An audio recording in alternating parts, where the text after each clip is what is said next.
More than 3 decades have passed, and finally an inquest is underway. First to take to the stand is the current investigating officer in the matter, Vaughan Peterson. He testified that there were times when the investigations were mishandled. I wouldn't go that far.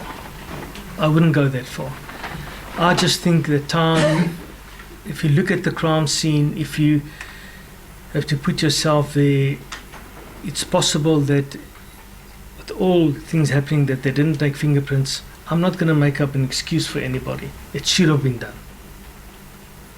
For me to testify and say it's suspicious, I can't do that.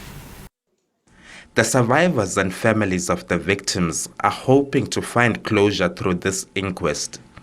Our legal team had not had a chance to even brief us. We were hearing it for the first time in the courtroom ourselves, and we were all just looking at each other with big eyes. I mean, we did not know that fingerprints were not properly checked.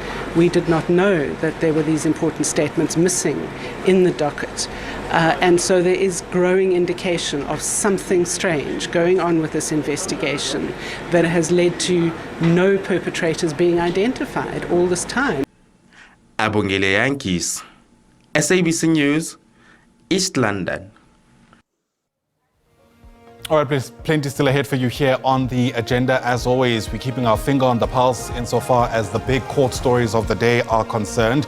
We're still at the Randburg Magistrates Court for you. That's where we're expecting the so-called child porn couple to make yet another appearance. This is, of course, Tiana Moodley and Darren Wilkin, who are arrested after Wilkin was found with 10 million copies of photos and videos of child porn on his devices. The couple is expected to make their first court appearance today. That's the situation as it unfolds on the right-hand side of your screen. And then former Joburg Mayor Kabelo Kwamanda is expected back in the dock today. He, of course, was arrested after it was found that he had a scam, well, let me put it this way, a funeral policy that was believed to be a scam.